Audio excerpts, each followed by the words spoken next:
Today our topic is helium neon laser. It was discovered by Ali Javan, William Burnett and Donald Herold in 1961. Okay, so the structure of every essay is the same. That is, you have to discuss first of all what is the optical medium or active medium used here, pumping method and optical resonator, because these three were the main components of a laser.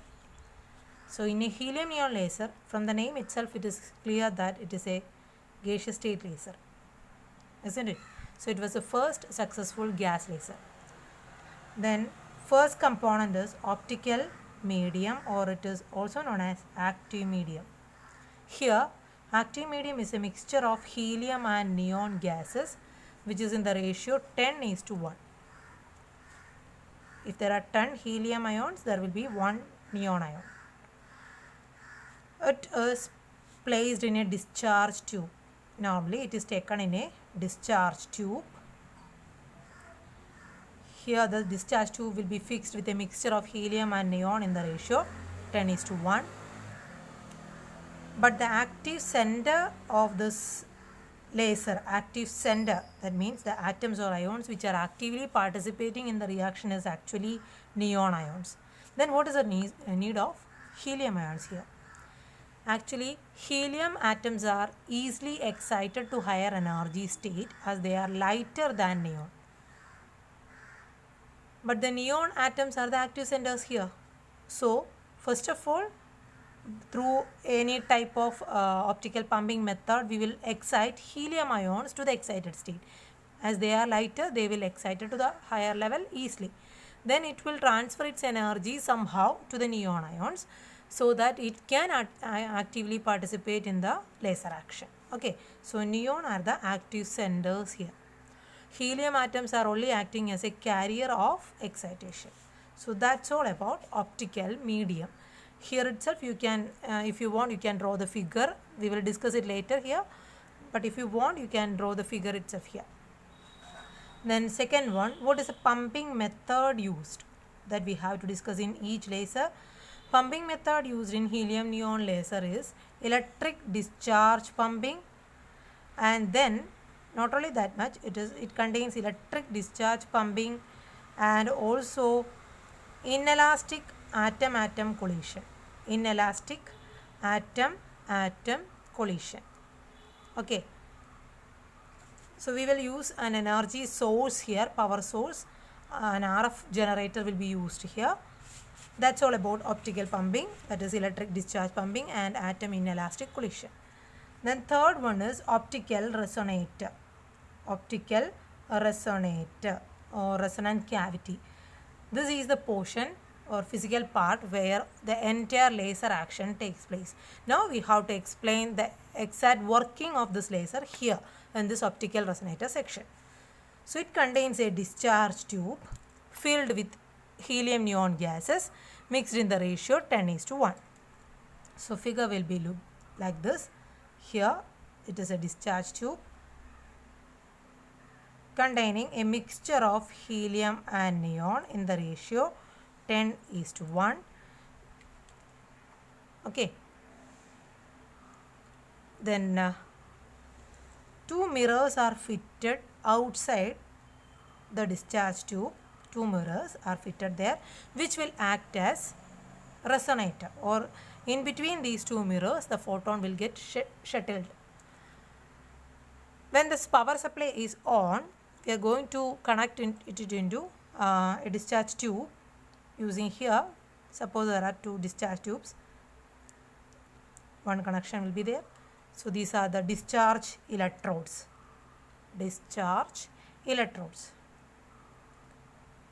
So when this power supply is on, electrons will move towards the anode from the cathode with a very high velocity through this medium. That medium consists of helium and neon molecules, isn't it? As the helium ions or helium atoms are lighter, they will get excited to the higher energy level. From their ground state to excited state, helium ions will get excited easily. Okay.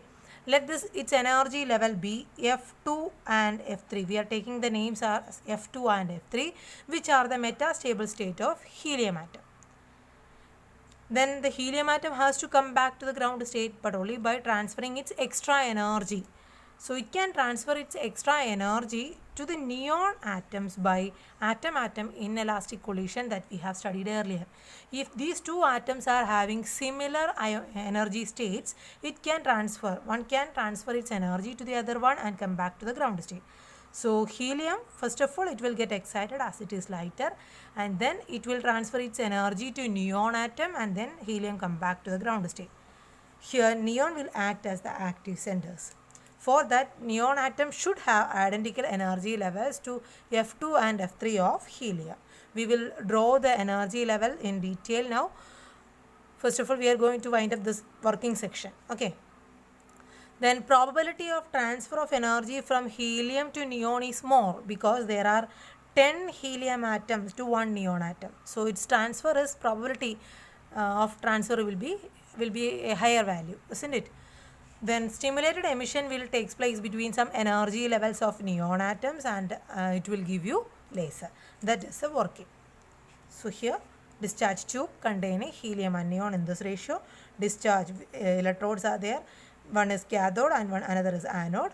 When this power supply is on, electrons will move from the cathode to the anode through these gas molecules, and the lighter atom will get excited to the higher energy level, and it will transfer its energy to the heavier one, which is the active center, that is neon, only if it is having a similar identical energy level to that of helium. So this is the process, and then neon will act as active center, and it will come back to its ground state only by stimulated emission. Stimulated emitted photons will get shuttled in between these two mirrors, and whenever this threshold value, that means whenever this optical gain become greater than optical loss, you will get laser. So that is the working of helium neon laser. So what is the energy level? That is another important portion here. Energy level diagram you have to draw in each laser. It will look like here. It is, we have helium atoms and neon atoms. Both are having same energy levels. Let the energy levels of helium be represented with letter F and energy levels of neon with E. Suppose the ground levels be F1 and E1. Then helium will absorb energy, and they will get excited to its higher energy levels, which are metastable state. Let it be F2 and F3. Excitation due to collision with electrons. They will get excited to any of these metastable state, collision with electrons. Okay. Then they can come back to the ground state only by transferring its energy to the neon atoms, which are having similar energy levels. Let the similar energy levels of neon be, the names be E6 and E4.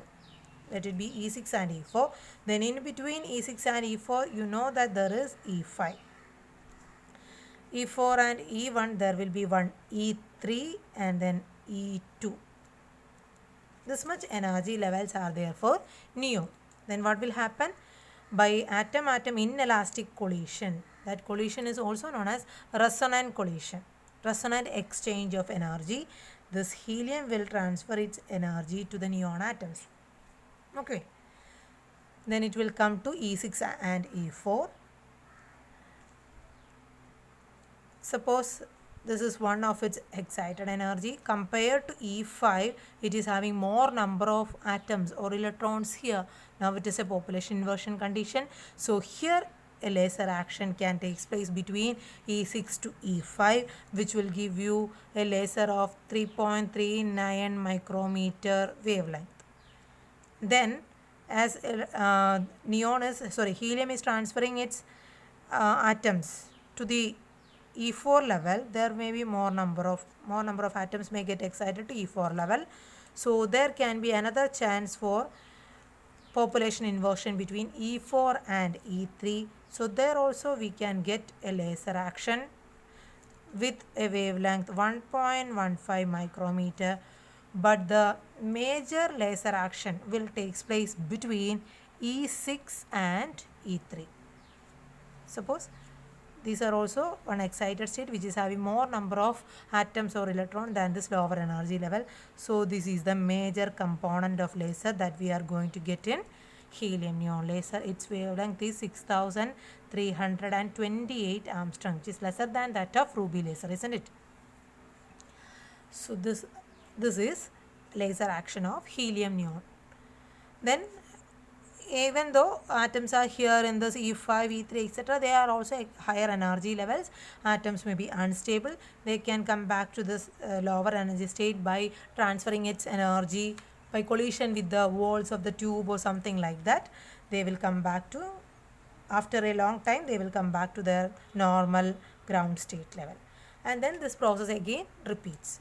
This is the action. So this energy level is very important. Let the energy levels of helium, you just take it as F, F1, F2, F3. Then that of neon is E1. Then corresponding to F2, there is E4, 2 and 4. Corresponding to F3, there is E6, 3 and 6. Then in between, you have to draw the energy levels and show the laser. The main component will be from E6 to E3, which will give you the helium neon laser of wavelength 6328 Armstrong. Only this one is in the visible region. These other two are in the infrared region. Okay. Merit is ruby laser. We have studied it as it was not a continuous pulse. The output was known as spike because the spectrum was not continuous. But here output is a continuous one. That is one of the merit. Then in ruby laser we require a cooling system because ruby rod will get heated up. Here there is no cooling arrangement is required. And it can be easily constructed and operated. The demerit is that low output power. Compared to its input power we are giving, that is pumping, we will get only a low output power. Applications are common for almost all the lasers. We can use it in hologram, in image processing, barcode reading, interferometric experiments, etc. Then there is a comparison between ruby laser and helium neon laser is given in your note. Just go through that. How many levels are there? Here it is a 4-level laser, isn't it? 4 level, because here we require one ground state E1, one excited state E2 is already there. Then transition is either between E6 to E5 or between E4 to E3 or between E6 to E3. That means these two are fixed there. So you require 2 more. That means helium neon laser is a 4-level laser, but ruby laser was a 3-level laser. And wavelength is also larger for ruby laser. Okay, so just go through the comparison. Ruby laser was a solid state laser. Here it is a gaseous state laser. Then comes a semiconductor diode laser. That is the last one, but here we does not require a wide study because we require here only some qualitative study required in semiconductor laser. It was not asked as an essay question, but ruby and helium neon sure essay question. Semiconductor diode laser. Here we are studying about gallium arsenide laser. Gallium arsenide. So what is the lasing medium here? What is the pumping method here? And how it works? That is what is working of optical resonator. It consists of actually a single crystal of gallium arsenide cut into a plate having a thickness of the order of 0.5 millimeter, and its depletion region will act as a lasing medium. That means there is a PN junction diode. Actually it is a diode laser. There is one P type and then one N type. In between there is a depletion region. Okay. So here this depletion region will act as the lasing medium. Here optical resonator is one pair of parallel faces of this crystal which are perpendicular to the PN junction. These two sides are get polished so that these two will act as mirrors. One will be 100% reflecting and the other will be partially reflecting. That's all for lasing medium.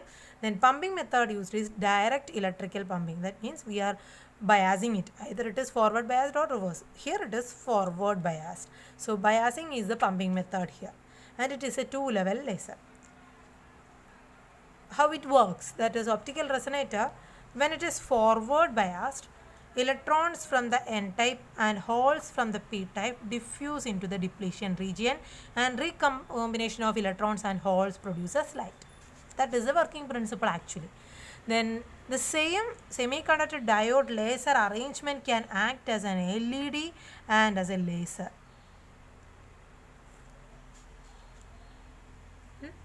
When the wavelength is very small, it is called as an LED, and if wavelength is very high, it is known as a laser. So what is the difference? Construction is same, working is same, then what is the difference? How it works as an LED? The P and N regions are heavily doped so that it has a large concentration of majority carriers. That means P type will be having a large number of holes, N type will be having a large number of electrons. When we are putting a small forward biasing, small value of forward biasing means P type is connected to positive of the terminal and N type is connected to negative of the terminal. And if it is very low value, electron and hole recombination result in spontaneous emission only, and the junction will act as an LED. Okay, so that is the reaction here. Then if the forward biasing is very high, potential is very high, the current reaches a threshold value and the carrier concentration in the depletion region will reach a very high value. This region contains large concentration of electron. Depletion region itself contain, there will be a conduction band and a valence band. So here conduction band will contain a large number of electrons, okay, and a large concentration of holes will be there in the valence band. So when we are applying a high value of forward biasing, more number of electrons will be there in the conduction band than the valence band. That means there is also a population inversion condition has been achieved. More number of electrons are residing in the higher energy level than the lower energy level. As a result, condition is okay for a stimulated emission. So any photon can trigger or induce a stimulated emission of electrons from conduction band to the valence band within this depletion region, and it will result in the emission of laser. Laser will be having a wavelength of 7000 Armstrong in semiconductor diode laser. So that is the only difference between LED and laser. If the threshold value or if the forward biasing is very low, it will give you LED. If it is very high, it will give you laser. So we can draw a graph between the current, forward biased current and light output. If the current, forward biased current is very low, output will be very low and it will act as an LED. When this current reaches a threshold value, the light output increases rapidly. Okay, then in this region it will act as a laser. So this point, this value of current is known as laser threshold. Its merit is that it is very simple, compact and small in size. We are commonly using semiconductor diode lasers in our lab. It is high efficiency is there. Laser output can be modified by controlling the junction current. These are the merits of semiconductor diode laser. Demerit means the output is usually in the form of a wide beam. It is less monochromatic than other laser sources. Applications are the same. It can be used in communication, that means fiber optic communication, used in laser printing, used in CD players, laser copiers, etc. Then we have to discuss about applications of lasers. Only theory portion, you can read it. Then also I am just saying it. What are the important applications of laser? There are industrial and engineering application. Industrial and engineering applications. Industrial and engineering application means laser can be used for laser cutting, laser welding, etc. and for heat treatment of material. That is very important. Heat treatment of material means passing a powerful laser beam across a surface of a metal item produces an intense heating. Then suddenly we will put it into a cooling agent so that sudden heating and then sudden cooling, it will result in considerable strengthening of that item. It is known as heat treatment. For example, in automobile industry, for your branch, for automobile industry, items like cylinder block, valve guide, gears, etc. are strengthened by laser treatment. So that is industrial and engineering application. Very valid for you. Okay. Then scientific application means lasers can be used in laser computers, laser printer, barcode scanners, etc. Then it is used in holography. Holography is actually three-dimensional lensless photography. So we have to study holography in this chapter itself. Next video, it is for holography. Then national defense, also we are using laser for detecting enemy tank, aeroplanes, etc. Okay. Then laser in communication. Usually in optical fiber communication, OFC, we are now using lasers more. Because laser means light. Light can travel 10 times faster than electrons or electricity. Okay. Then medical application for the treatment of cancer, detached retina, etc. used for bloodless brain surgery, etc. For all these applications we are using laser. And that's all for laser. That topic is also over. Now only remaining topic is holography. That will be covered in the next video. And by the next video we will be covering all the entire 5 modules. Okay, please be serious, please follow the topics and genuinely attempt exams, test, online examinations or Linways examination, anyway you just try it genuinely. Thank you.